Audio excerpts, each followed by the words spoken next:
Welcome into the KSR Football Podcast. I'm Nick Rouse, joined by Freddie Maggard, Drew Franklin, Adam Luckett, and as always, we're brought to you by our good friends at Justice Dental. Big shout out to Doc Thompson and Dr. Justice over there. They got 2 locations in Lexington, best dentistry in Central Kentucky. You can visit them online at justicedental.com, or you can call them at 859-543-0700 to schedule an appointment at either one of their locations. They're on Wellington Way or Blazer Parkway. Very convenient. Your one-stop shop for all your dental needs.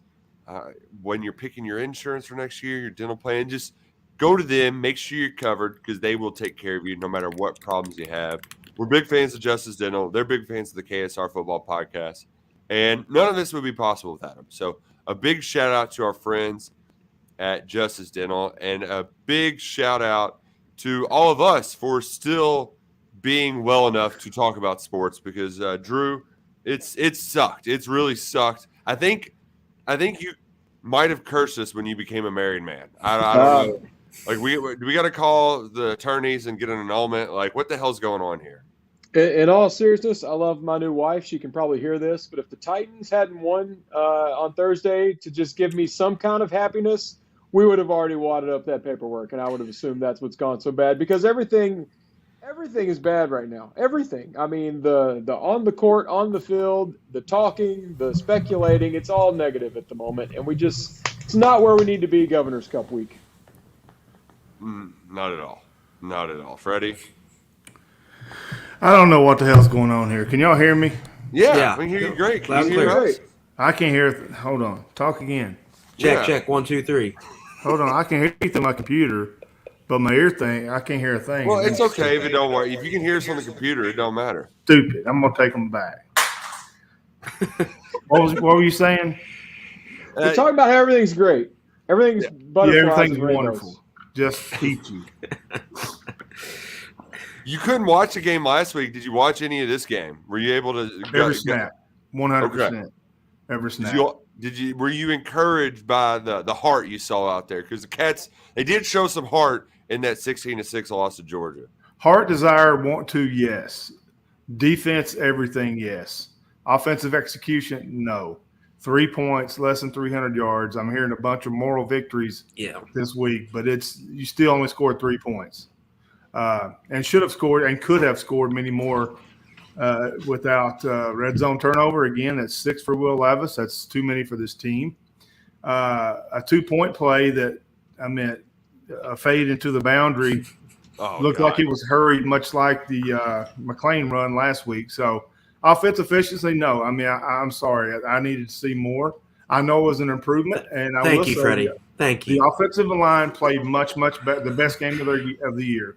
And I was happy with them. I really was. I really thought DeAndre Buford battled. Chris Rodriguez ran hard. Everybody played hard. But I go back to, okay, if I'm a defense, how can offense hurt me? Third downs? Nope. 3 out of 12. Red zone touchdowns? No. PAT 2-point? No.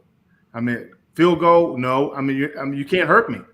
So I can dial up anything I want to. And you think Kentucky's seen exotic so far? Wait till Louisville. This team leads the nation in sacks, top 10 in tackles for loss, forced the most turnovers. Kentucky's getting ready to face a defense that does everything that hurts the Cats. And that, I'm showing major red flags here of warning about this Saturday. Yeah, I just think I think everybody was like, you want to look for a reason to feel good after the game. And they did some good things. I think they played with their hair on fire for most of the game. And that was good to see, but that's not like something we should be real proud of. Like, they played with effort, That's like the bare minimum here. To me, the offense is still an issue. Can't finish drives. Like, eventually they're going to have to beat Georgia. Like, we want them to beat Georgia, right? They've lost 13 in a row. You can't win if you can't score. And that's been really my issue with the whole thing all season. It's always something stopping them from scoring. Even on that second possession when you got a lot of momentum there in the fourth quarter, you dingle on that wide delay was open and you can't execute. Bad throw, couldn't finish a tough catch. That's because Just a multitude of issues, and it's just it's frustrating because I'm sitting there like Kentucky really. Georgia did some good things really on offense, specifically with their offensive line, but the defense held up long enough and for good enough where you were in that game and you couldn't even make it a one-possession game, even though they held a top 10 offense to 16 points. But that's because the offense, they didn't do what they were supposed to do. They got into the red zone, all right? You're supposed to score from the 50.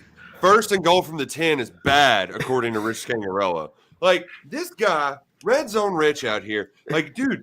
Is that a thing? Can we make that a hashtag? Oh, we're making that a thing because that's what it is. It does not matter if they're playing Vanderbilt, if they're playing St. Martha, if they're playing Georgia or Alabama. It is the same damn thing every single week. It is, let's move the ball. Oh, gosh. Can't get executing the red zone. And they had a 2nd and 1 from the 30-yard line and didn't gain another yard. Like, I know it gets hard and things happen, but, like, that's just not good enough. And I know that, like, Mr. Media guy here, like, they're not going to, like, throw a bunch of players under the bus and all this sort of thing. But, like, eventually, I know you in the pros, like as Rich likes to tell us, Red Zone Rich, he likes to say, in the pros, I can talk to them on their headset and tell them, like, hey, just don't throw a turnover here. Well, you just got to coach them better during the week. Like, when you have a 3rd and 11, maybe you let it be known, like, he should have the situational awareness to know, like, all right, if you get 6 yards here, then we're going to go for it on 4th and 5. Instead, you're stuck kicking a 38-yard kick, and you're kind of screwed. Like, they went for all for nothing right there. There's just so – it's just – I'm just so sick because I had this realization yesterday while after Rich Scangarello's press conference, I just had the pros. It was just banging off my ears like, the pros, it's so much different. And yeah, it is different. I was at a bar and I had all the 7 games on in the 1 o'clock hour going on. They were well into the 3rd quarter, and of the 14 teams playing, only 3 of them were in the 20s. You see 16-6 games in the NFL. You don't see them in college football. They just have to score more points, and I'm not going to let a 99-yard drive change my mind about this offense. Like, yes, it was good. Like, it was great that they got a goal line stand from the defense, and they responded, and they were able to execute on a 4th down. That was great. But then you had a chance to make it a 1-score game, and you threw a fade to Barryon Brown. Like, I love Barryon Brown. Drew, I know you love Barryon Brown. Is Barryon Brown a fade to him a great idea? I love Barryon Brown more than I love most people, and I hate the fade to anyone, and I hate it to Barryon Brown. And if you're going to run it, if you're crazy enough to run a fade on a 2-point conversion, I might even, I don't know, Dane Key, maybe a receiver that might be a little better off in the fade. I hated that play so much. Clearly loved Barryon Brown. I was so frustrated with that. I was frustrated just sitting by you all in the press box. I can vouch for you all. Before Levis threw the interception, you all are like, why are we in 3rd and 12 in the first place? Before you even knew a turnover was coming. You were already mad about that possession. It ends because Levis had to force something. And you mentioned you're not gonna let the 99-yard possession change anything. If we didn't have that, I'm banging my head against a brick wall leaving Kroger Field. That's the one thing I'm holding on to is hope, even though I don't even know what that would mean moving forward. But that's the one thing that kept it from being a complete disaster, in my opinion. Yeah, but the defense, I mean, we do have to talk about them. They played lights out. They were awesome. They were awesome. And they had stops, goal line stands, multiple 3rd down holds. I mean, you hold Georgia, who was averaging 40 points to 16. Brock Bowers and Darnell Washington combined for 2 catches for 10 yards. I mean, that was a brilliant game plan and execution by the defense. I thought the defensive line played their best game, and I really like Jordan Lovett a lot. And him and Zion Childress back there, they're playing confident, fast, and they come with reckless abandon. And that's something you want to see from safety. I really can see some of Melvin Johnson in Jordan Lovett, and that's high praise for me because that dude would put you to sleep. And it really should have been 6 points at halftime. That hit on Bowers on the sideline, that clock should have rolled. That was a mistake. by the officials. The game to me was just a microcosm of the entire season. Like, it was almost frustrating because Kentucky can play with that Georgia team. And the Georgia team's the number one team in the country. They can play with anybody in college football. Well, that's the problem. They're playing with everybody in college football the same damn way. Like, that gets to that just gets to offense. I mean, big picture offense stuff right there. Philosophy, what you're doing, how you're doing it. That's an off-season topic. What they want to do there, but yeah, the offense just. What can you say? They just can't finish drives. They can't score points. You literally have to go into every game. All right, if you're Kentucky, how do we win this 20-17? Right, that's literally how you have to go into every game. If we can we hold this team 17 points or less? And it's just really hard to win football games that way. And the same issues are the same issues, and then obviously kicking game blunders. Again, that's why that Georgia game it was so frustrating to me. It was just because it proved to me I genuinely thought Kentucky was a top 20 team entering this season, and you see glimpses of that. But at the end of the day, their execution, specifically on offense, has just been putrid all year. Yeah. And it's held the team back, and then not to mention, they can't lean on a kicking game, right? No. That's that's clear. You can't just bank on a 38-yard field goal with this group, and so that affects everything on top of that. So it's just been frustrating. The whole year has just been a slog, and it's been this season hasn't been very fun, right? We've had a lot of fun seasons here lately, and this hasn't been one of them. No, we're not having fun right now. It is kind of fun though. It's a game I like to play sometimes in the press box, which is guess the play.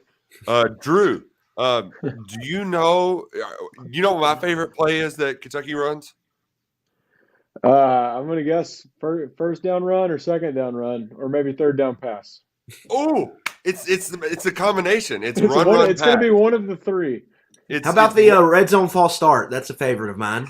The run pass though, it really kills me because when you only have, where they finished with 8-9 possessions.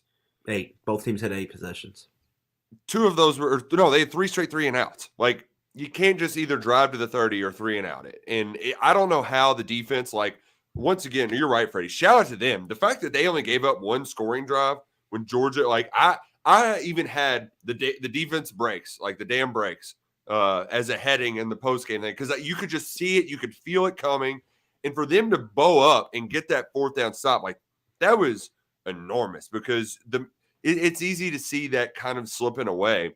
They get the goal line stand on 4th down, and then first down, or you got they only got 99 yards to go. We're going to this offense mess up. What do? Will Levis runs it. He tucks it and runs it. He gains 10 yards, first down, a drive starter with a quarterback run. And before I get on my soapbox, Freddie, it's kind of nice to watch Will Levis run the football again, isn't it? It really is, and that's why. Look back to the Louisville game last year. That's what separated the score, right? So, it looked great to have him run because you can't keep running that inside zone, anything inside out of a shotgun that resembles an RPO if you're never going to pull it. And the teams were just teeing off on Chris, and he pulled one. And I tell you, I think the magic number, and this may sound crazy for Kentucky to beat Louisville. I think Levis is going to have to hit 60 yards. It's going to have to be something out of the ordinary, 60 yards on the ground for Kentucky to win because again, Louisville does everything good that Kentucky does bad. But back to Will Levis running. Apparently he's feeling better. What's that song? You don't know what you got till it's gone. Here's something for the panel.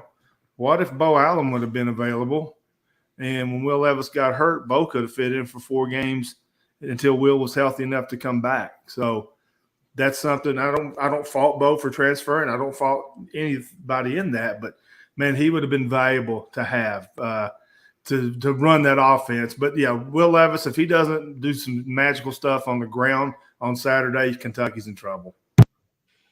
Well, I know Will Levis has been banged up.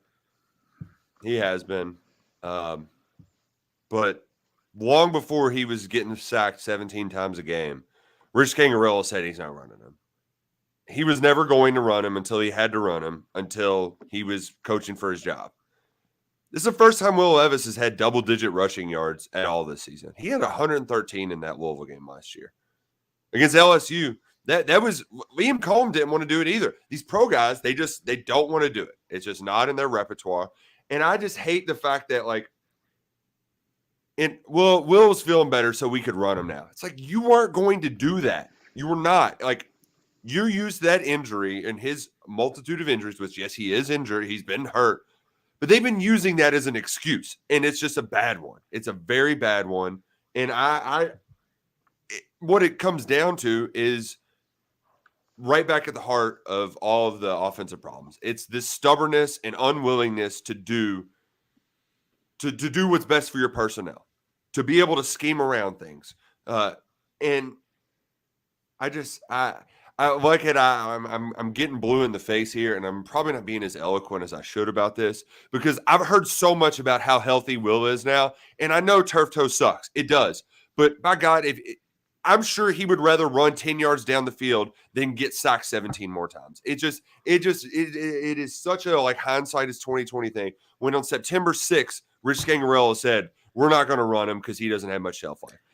This is college football. This isn't the NFL. Like, I know that it might hurt him long term, but it's going to help him in the right now if he's using his legs to move the sticks on 3rd and long, which he did on another drive that got him in the red zone before he threw that interception down there at the 20.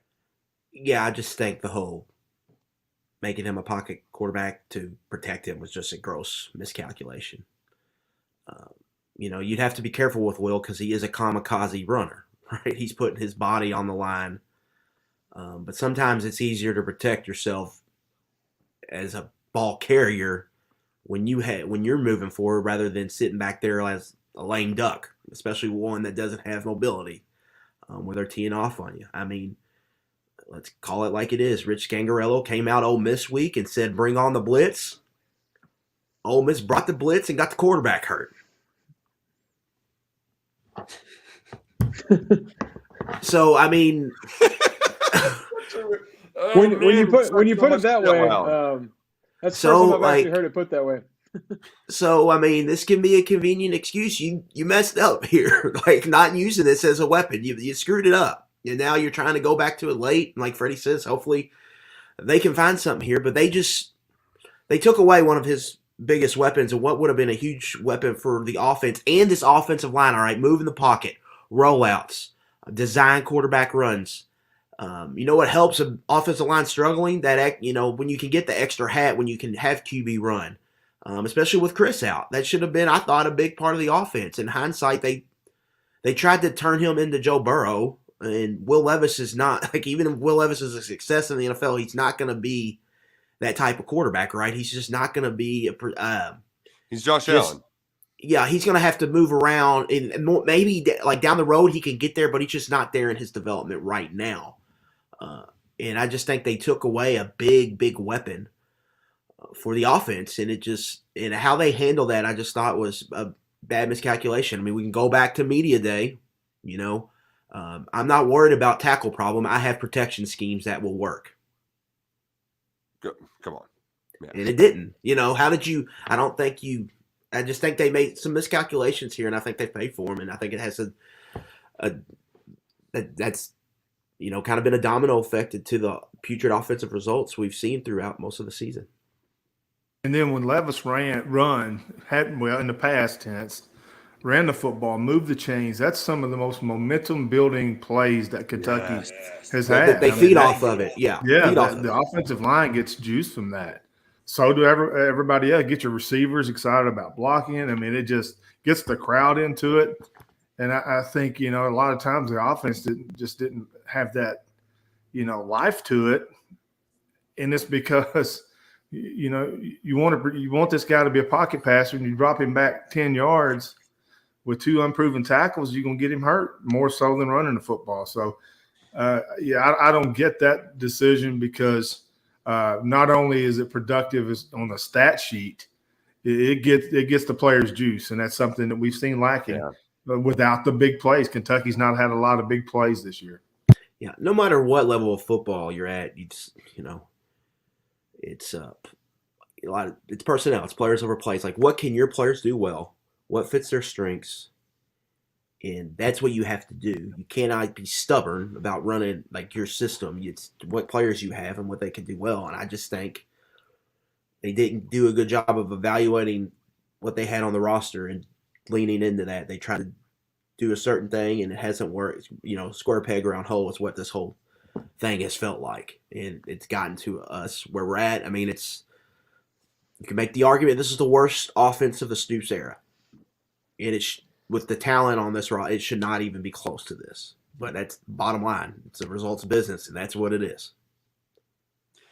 The one, I guess if there is a positive takeaway, it's that, well, we've at least seen that this can be something we utilize. And, Drew, where I think it's really going to come into play here is in these third and long situations where if you're remotely in scoring territory, from this point forward, you're playing 2 downs to get 11 yards. Because we've seen some bad special teams plays. I really don't think that field goal to potentially make it a 1-score game. Was there any person in Kroger Field that actually thought the result was going to be any different than what it was? No, and if it had been an away game and I was at home, I would have turned off the TV or gone in the other room. But I had the glass in front of me. I'm pinned in my seat. I had to watch, but we all knew what was going to happen. And somehow the snap was so bad that it almost bounced to where he had time to get a good hold on it. I think he had a little time to get the laces out. Oddly enough, even though it ricocheted off the ground, somehow I think there was still a chance to get it figured out. And then even the hold. I feel bad. Stoops gets asked about this every week, and he says exactly what anyone would say. Like, what do you want me to do about it? Like, it doesn't work. Like, I can't change my scheme of long snapping and holding. Like, it sucks. I'm mad too. But it just gets to the point, like, what do you do? Yeah. You just have to bake it into the winning formula. Like, this is what's going to happen. Well, you have to do what Nick just said, and on third down, you just have to plan not to do it. It's where we are now. I think we've identified the number one portal target for this team going forward as long snapper. Well, is there just no one on the team? I mean, Ryan swears. I know it would be outrageous to put Dane Key there, but he swears Dane Key has never missed a long snap. I mean, I saw Dane play for years, and he long snapped. That's straight up. Ryan is not lying there. That seems like a terrible idea, but it's got to be better than spiking it off the ground. I mean, how much worse is it than, like, Barry Brown catching passes and returning kicks? Like, is it asking that much different that, like, you just do a couple long snaps during practice? Like, I don't think so. I don't think it's that ludicrous.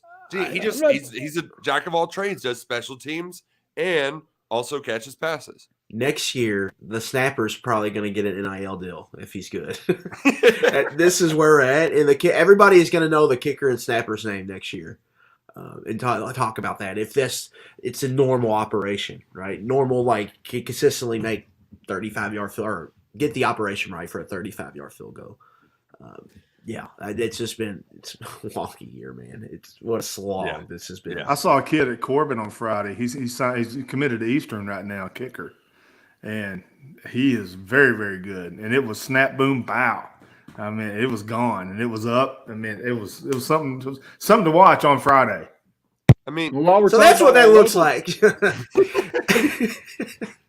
I'm ready to sign the Douglas kicker right now for the Louisville game. I mean, that dude's insane while we're talking about high school talent. If we can get any of them now, I'm ready for that.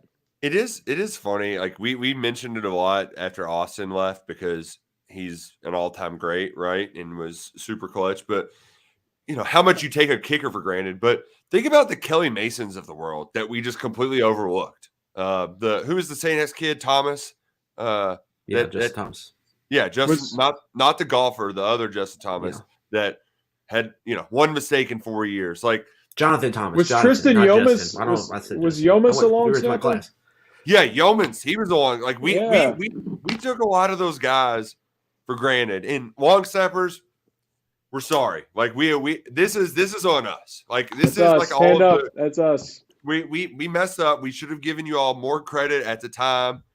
We're sorry, but we can really use you right now because it is just. I mean, and the worst part too was that the refs almost made officiating malpractice. I haven't gone back and watched, like, seen the full screen view on if Barryon got tackled or just tripped up or whatnot. But Levis was going to Brown on 3rd and long, and he just falls to the ground. Levis throws in the area, and they went to throw intentional grounding. And this is what Stoops is losing his mind over. That Steven was able to grab on the tape, because they almost made a 38-yard field goal, 48-yard field goal on just the worst call in the history of calls. He hits him after 5 yards on tape, that's penalty. Which you couldn't see what happened after that, like Barbarian, but he makes contact after 5 yards. That's an automatic flag, but they did throw it. It would be nice if that was, you were playing at home and you got the officials to call things your way. They also I really liked hold on. I really liked on that play when they picked up the flag to say that it wasn't grounding or whatever. He was like, "There's no penalty.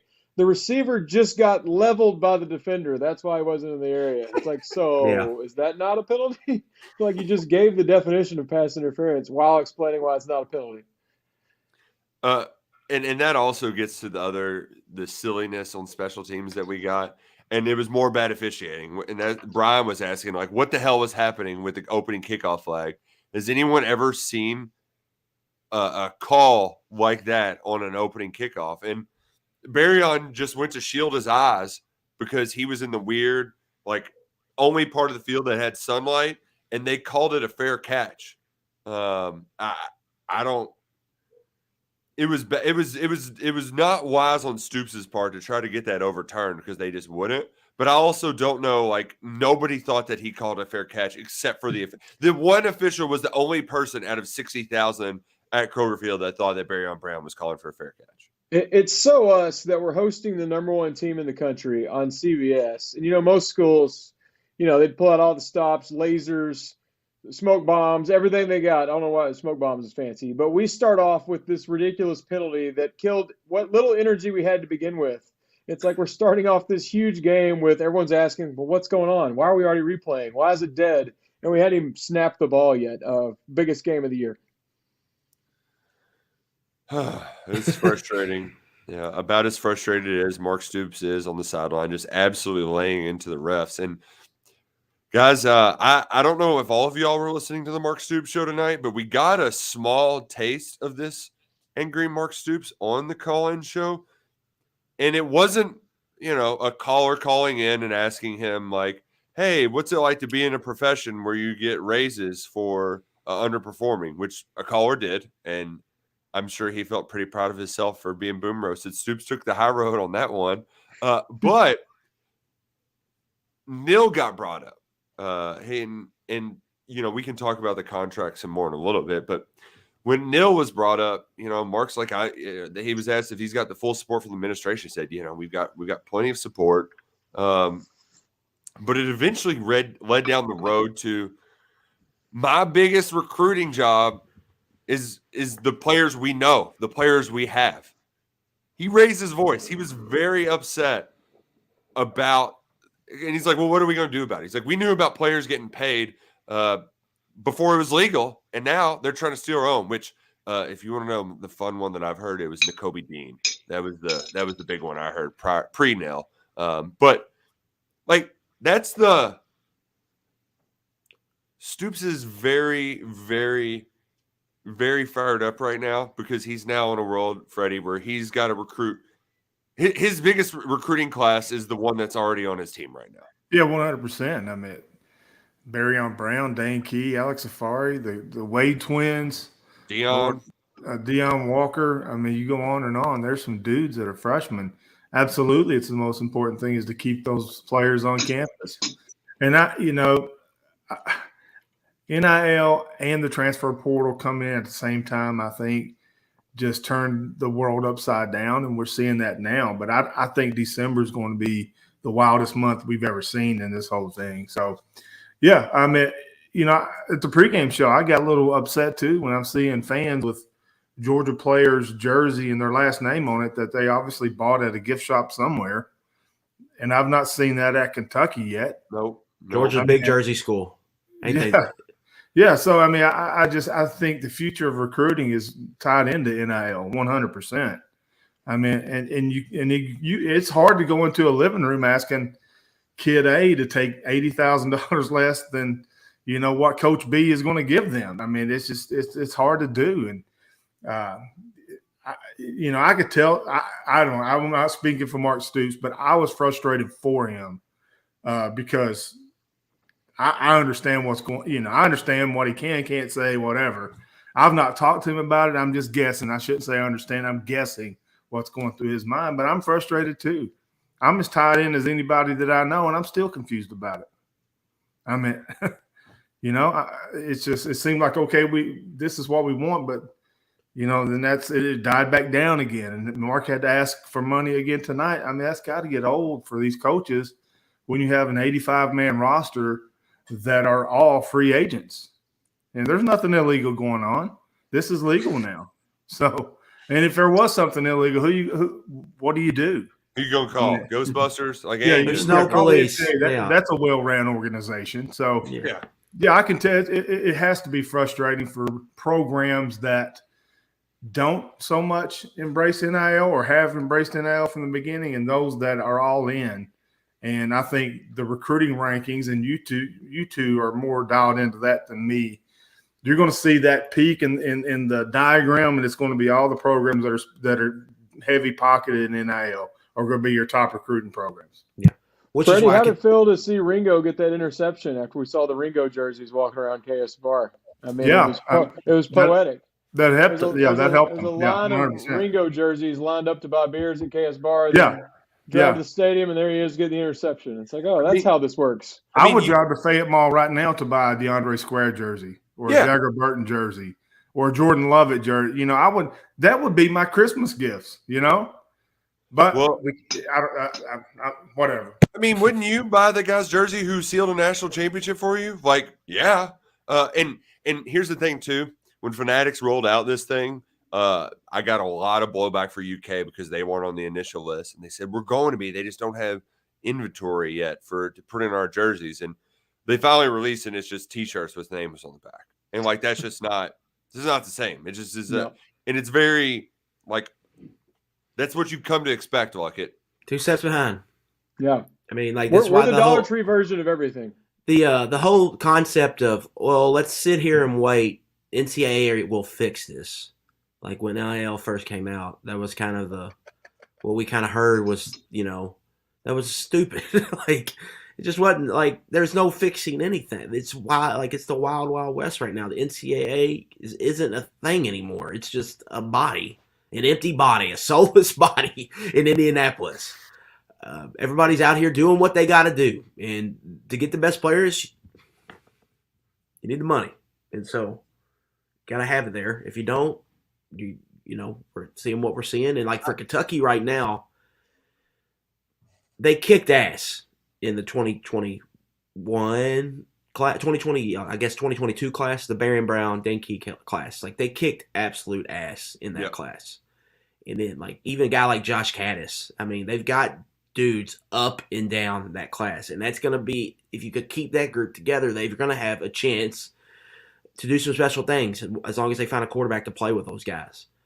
But now you got to recruit them. There used to be the de-recruitment process, right? You get the kids in, you build them up as their high schools, and then, it's welcome to the world. Now there's no de-recruitment now. Now it's re-recruitment, and you're going to have to do that every offseason.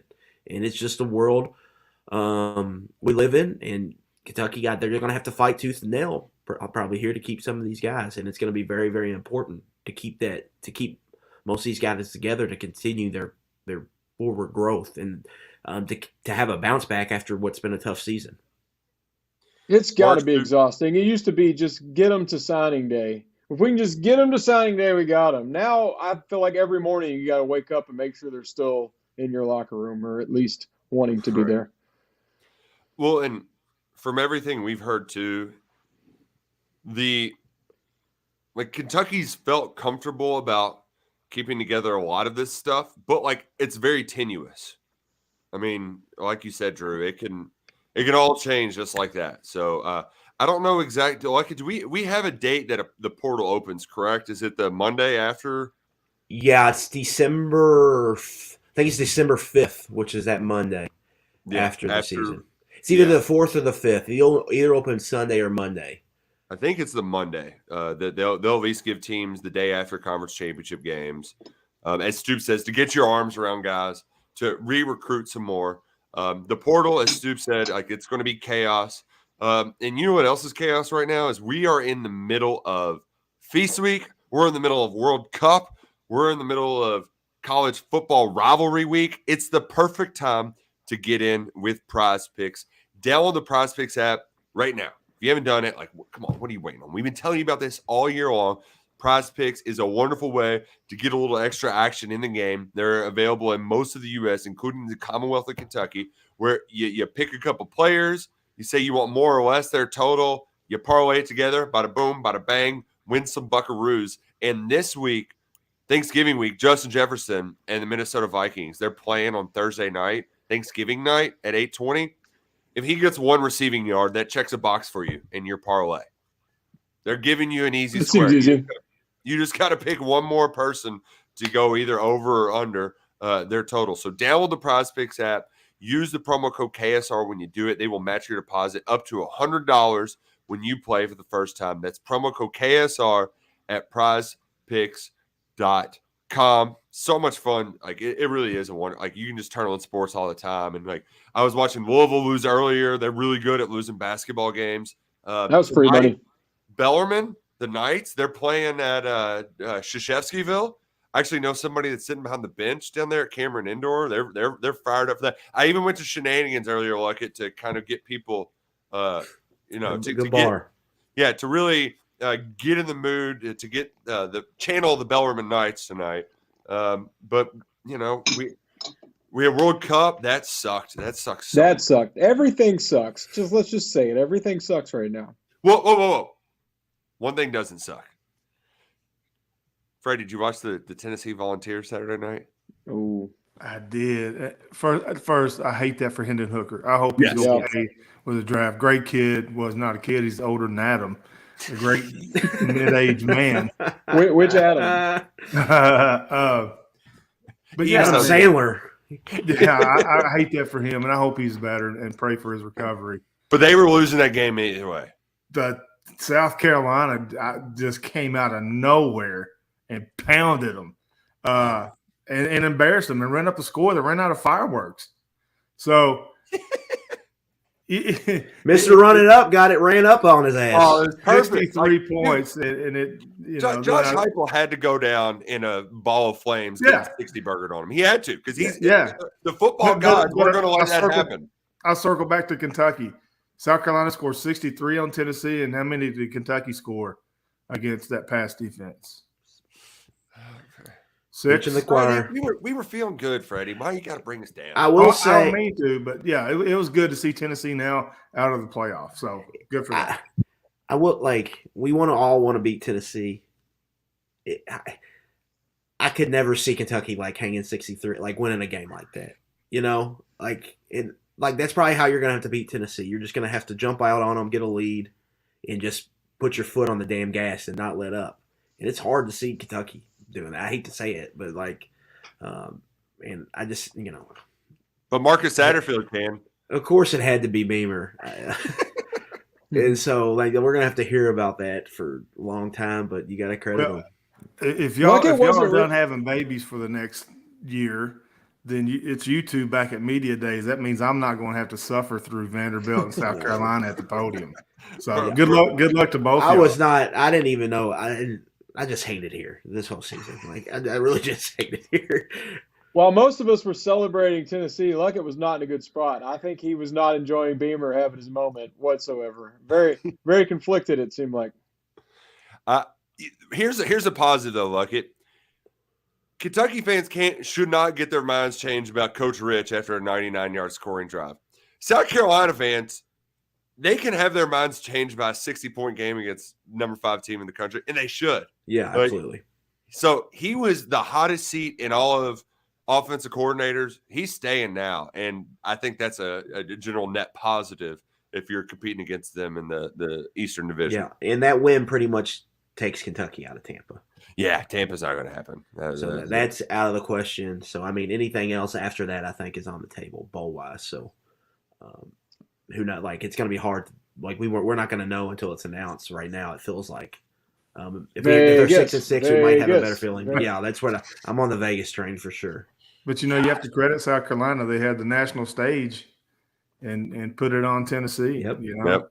And that's They something did- Kentucky, I think Kentucky's defense had a great showing. The team, again, against Georgia on CBS. But the nation sees Kentucky scoring 6 points twice on the national stage, or 3 times, or you got 20 at Ole Miss. And that starts, I think the perception is, okay, yeah, they travel well, but, are we going to bring an Iowa offense in here? You know what I'm saying? So, yeah. I think that even if Kentucky does beat Louisville, I think South Carolina will go south. I didn't see the new projections, but where are we on the Vegas probabilities? With the conversation still? McMurphy had Music City Bowl, but yeah, they are like there's just City's at the exact same time as Louisville, Kentucky basketball, right? They would do that, surely. Well, so here's the thing, Drew. I just want to go to Vegas. I want to go to Vegas too, but I think to Freddie's point, the lack of points, you're probably playing a team that just all they do is score points, like UCLA or something. And the coaches would rather compete against the basketball game than deal with stuff the week before signing day. So I prefer Vegas, but ultimately, we aren't the ones calling the shots. And will Levis play? He will not play. No, I don't think he will, but I'm sure that could factor in as well. Oh, right. To the I'd bowl's be decision. shocked. Yeah, if Levis plays, they've fallen down too far. Which brings us to another topic. I don't know where we are on the rundown, Steven. Steven has created a rundown for us to stay on topic. Shout out to that, by the way. Yeah, it's pretty awesome. Which that's senior day. It's your last time you will ever watch Will Levis wear a Kentucky football uniform, folks. Relish it, enjoy it, because it's the last time. It could also be the last time you see Chris Rodriguez, an all-time great in a Kentucky uniform. I ultimately think he'll still probably play in that bowl game, but you never know. But when you look at that roster of 28 players on the senior day participation chart, there's some dudes. Yeah. There's a lot of dudes on that list that have done a lot for this Kentucky football program. And one that I really hope can play. He's been day-to-day for a couple weeks. I think ultimately he'll gut it out is DeAndre Square. We love Jaquez Jones too, but that I feel less optimistic about. But both of them are sitting on 299 tackles. Love for him to just get one, on senior day. Go out with a win. It would be a great, great moment at Kroger Field. Talk about a jersey I'd buy. I would pre-order a DeAndre Square jersey for me, for Freddie, for you, for Luckett, for the whole family. If we could do jerseys, I'm gonna miss that guy so much. I know Freddie loves him. I feel like Freddie might have played with him. He's been here so long. We've taken that guy for granted. We got to get in. I don't know how hurt he is, but he cannot be stuck on $2.99. And if he is, bring him back next year. We'll do it all again. One person too that I think would do well in jersey sales.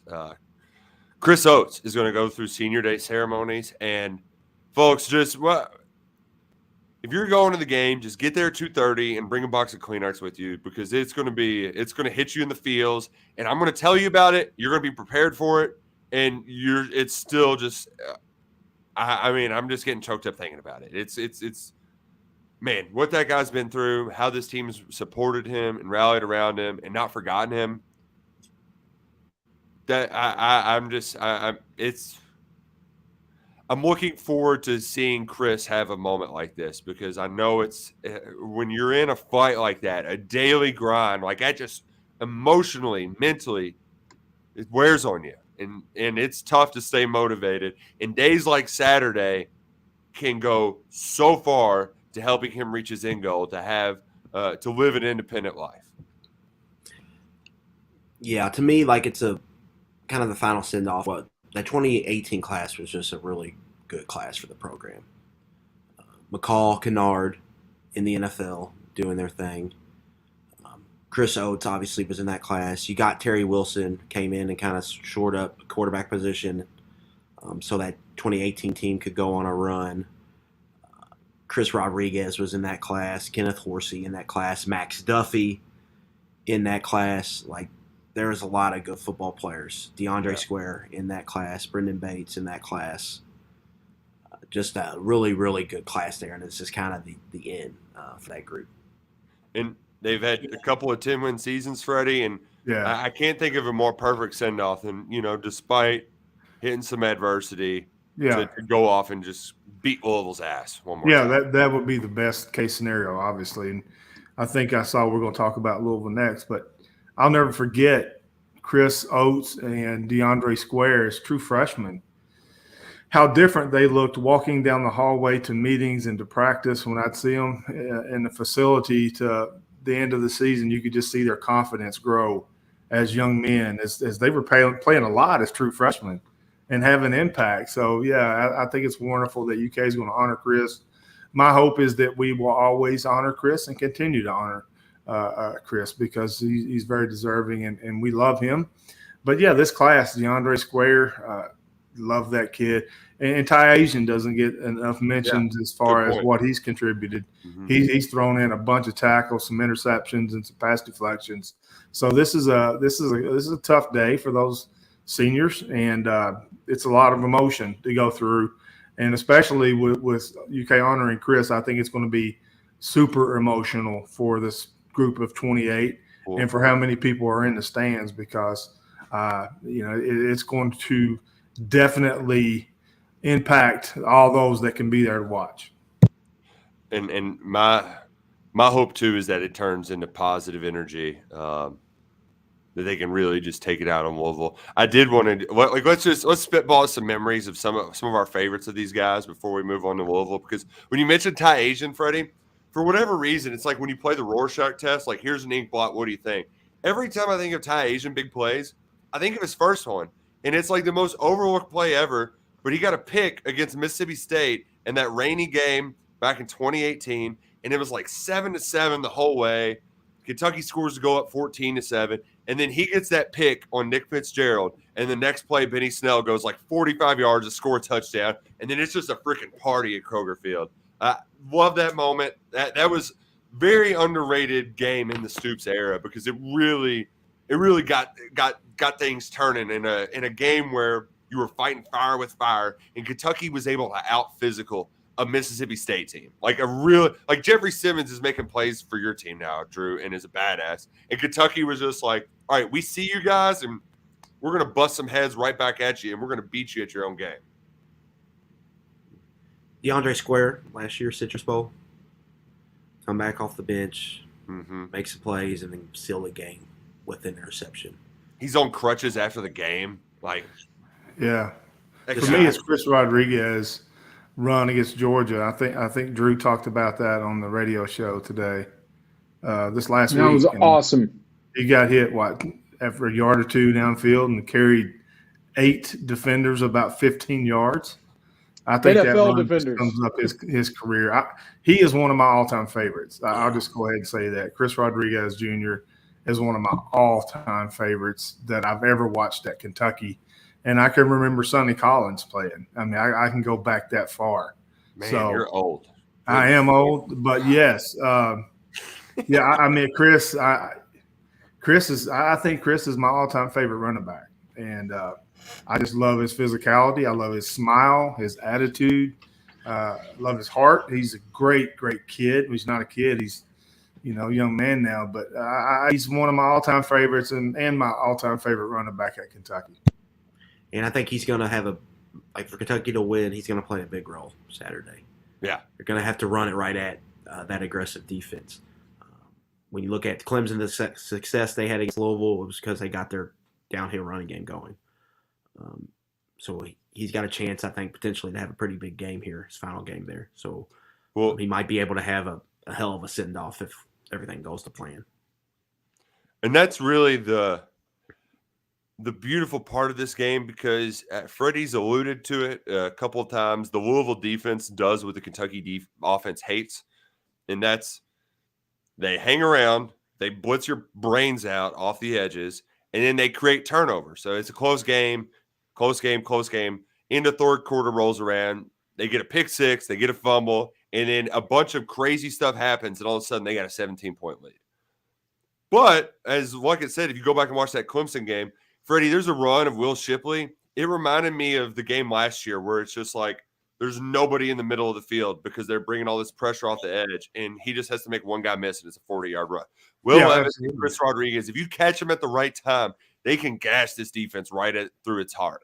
Yeah, and that's how you beat a blitzing defense is by big plays. You make them pay for the blitzes. You pick it up, and you get vertical. I think Barry and Brown, Dan Key could have big games against this. Rodriguez could hit a run, but I still go back to I think Kentucky can only win if Will Levis runs because of the way Louisville plays defense, twist stunts, all kinds of games up front. But yeah, it's a defense that you can hurt. But again, with Louisville every year, I have a hard time evaluating them as a team because the ACC is not very good. I mean, I love how nicely you put this, Freddie, because it's just like I'm over here just like the ACC's Conference USA Part 2. Yeah, I mean, they don't play real football, and you're just like it's hard to evaluate because they don't play nobody. Well, I think what he's saying is they suck. And Louisville's played a lot of backup quarterbacks. Yes, and if you really look at their fourth string, NC State down to their third or fourth string player. Then who have you beaten? Boston College, Wake Forest. Was Wake Forest really a top 10 team in any eyes other than the voters in America? No. I mean, you played one good team in that stretch, Clemson, and a cheap late score made the game look a little closer. So competition for me is always hard to evaluate when I study Louisville because, last year, if you remember, Louisville was coming off that stomping at Duke and was favored against Kentucky because they scored 9 touchdowns against the worst defense in college football. So we'll see Saturday. But I do think that Louisville defense is legit, and I think maybe the numbers are inflated a little bit. But I do think that is going to be a tough ask for Kentucky to handle all that pressure. Something that they've really not done. They picked up Georgia, but Georgia really didn't blitz a lot. So. Yeah. I mean, I know people are going to say, well, did great against Georgia. Well, Georgia didn't have to blitz and didn't blitz. So it's going to be a total – and I think Scangarello referenced that to a more of a pro scheme that Georgia plays, and then the college teams come from the edges and et cetera. So you're going to see what gives Kentucky problems a lot on Saturday. My optimism level is right now because – I studied that defense all day, and it is a legitimate top 15, 20 defense in America. Well, let's look at things on the other side of it because we know that the Kentucky offense, they have a knack for making mistakes. They have a knack for letting Will Levis get sacked. It's not ideal. But on the other end, the Kentucky defense did just hold top 10 Georgia offense to 16 points. They've been outstanding all year long without it creating a bunch of havoc stats. My question for you, Drew Franklin, who would you rather see under center on the other side of the line of scrimmage? Malik McCunningham, or Brock Doman? Brock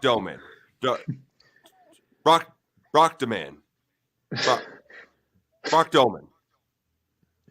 Is your internet going out, or do you need help with that? I don't know how to. I know. I'm going Cunningham. I thought he spilled water on his computer, and he was just repeating the same things over and over. The best they have.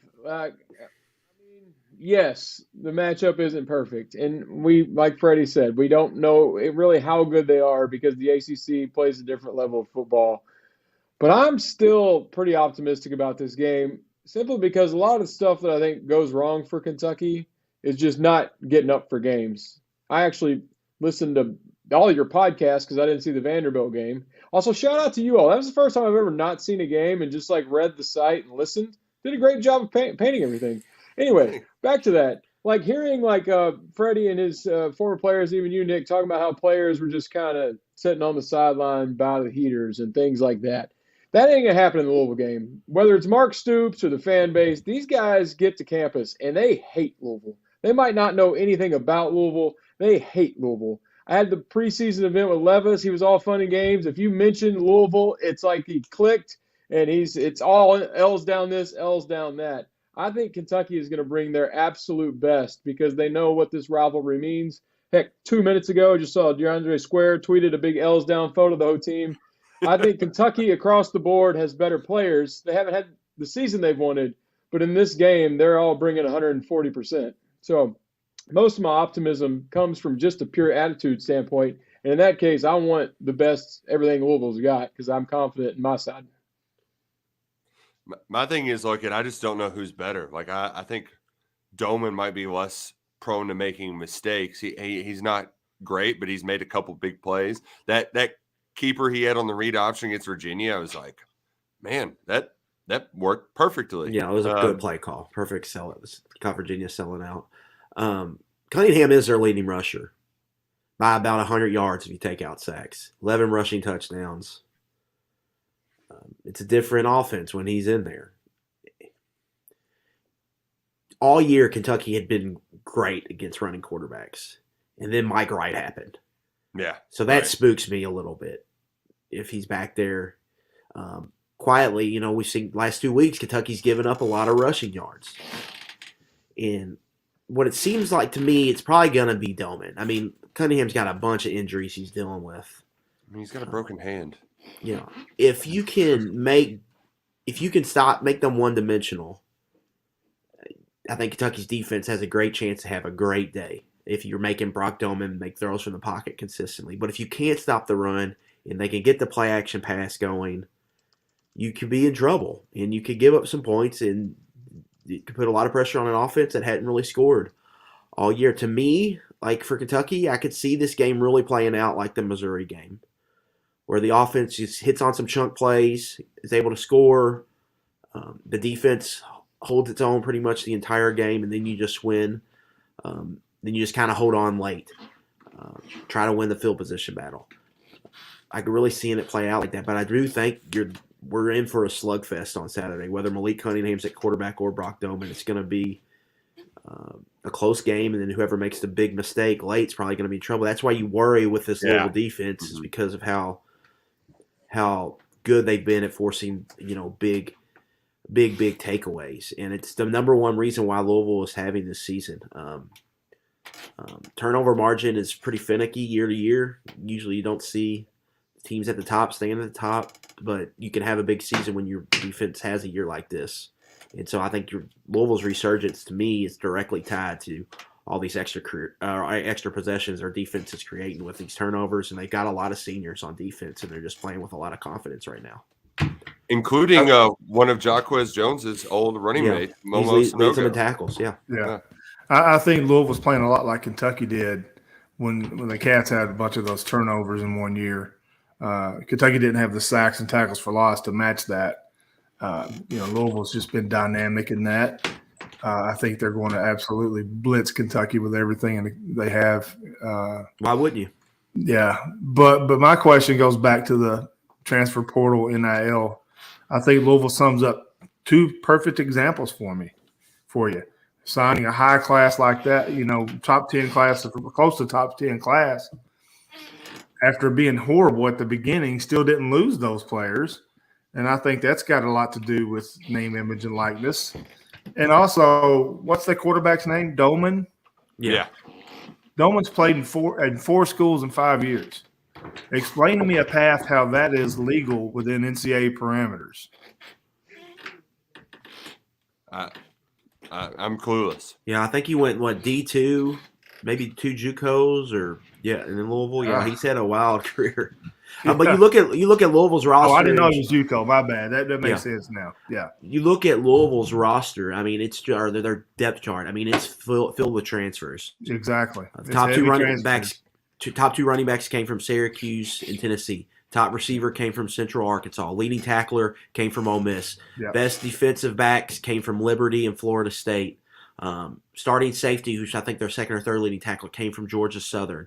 Yeah. I mean, it's chocked full of transfers, and that's Yeah. really how Satterfield has built this this team. And they were throwing stuff at the wall, trying to fill these holes, and you just got to give them credit. They kind of figured it out here midway through the season.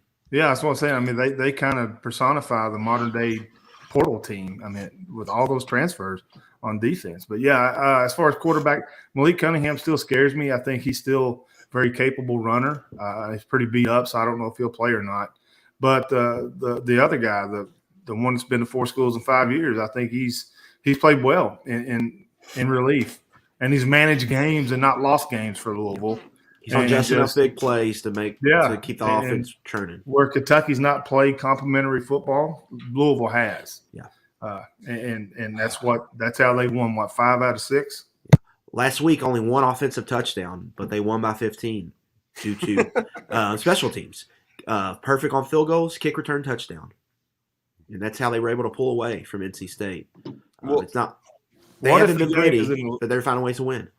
What if the game is within the final 10 seconds, Kentucky's down 2 on the 25? How confident are you feeling in the field goal team going out there? No, not at all. But and I don't want to think about that.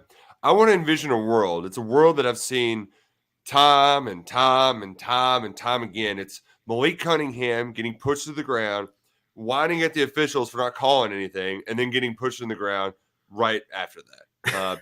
Kentucky has kicked Louisville's ass for so many years. They got so lucky that they avoided that ass whooping in the COVID season. And frankly, we need this. Like, there's just no other way around it. We are all in a very, very bad spot. It has been a rough 2 weeks to be a Kentucky fan in general. Football, school, basketball, whatever it may be. You can't save a season and completely rectify it with 1 win. But, man, you can stop the bleeding. You can really stop the bleeding, and you can get a lot of goodwill back that you've lost because you didn't live up to expectations. This can go a long way, especially now that Louisville and their fans have hope once again. This is going to be maybe the most tightly contested Governor's Cup game going into it since they've moved it to the end of Thanksgiving weekend. And if there's ever an ask for NIL, it will be after a Louisville win right during the holiday season. So you want a bunch of NIL money coming in, beat Louisville, and I think you'll get some. You lose to Louisville, I think the giving won't be that much, right? Just in general, just the whole vibe around the program, they really need to beat Louisville just to get some good juices going. Because if you don't, and then maybe you lose a couple players in the portal, people are just – it's going to be total panic mode. And people are not happy right now, rightfully, I think. And so they just got to find a way to win this game and then move forward into a big offseason. It's a critical game here for Kentucky. You cannot lose 4 home games in a season. You cannot lose 3 times as a home favorite. To teams like not necessarily Vandy, but like South Carolina and Louisville, you're recruiting against a lot. The same pool of players. You cannot take a loss here. With all the losses you've already taken, you really have to get a win here just to get some good mojo going. For me, it's the only thing that keeps it from a nightmare. Like, I don't care about the bowl game at this point. I'm probably going to go. I'm going to root for them. But it's whatever it ends up being, it's beneath what we were shooting for. I mean, most things are out of reach at this point. The season, in my eyes, has pretty much been a failure. But I can at least walk away going, well, you beat Louisville. Water's still wet. We got that going for us. You won it, Florida. You beat Louisville. But if you lose to Louisville after what's already happened, that is just a nightmare in my eyes. It's the Flint, Michigan Mega Bowl. 4th place. We're going for 4th place. We got to end on a high. You got to get some artificial postseason momentum. Who knows what's going to lie ahead? But all we know is that Saturday at 3 p.m., the Cats and the Cards are kicking off on SEC Network. And a lot's on the line. So, fans, we hope to see you there. I haven't looked ahead at the early weather forecast. Last weekend was lovely outside of the wind. But 3 o'clock, get there early for Senior Day. I'm looking forward to it. Nothing feels better than walking out of Kroger Field with a big win over the Cards. Cats lead 18-15 in the series. Let's keep that train rolling. Make it 4 in a row. make Scott Satterwhite cry some more. Last time he was there, do you remember what happened, Drew, the last time Scott Satterwhite came to Kroger Field? Is that what he's like?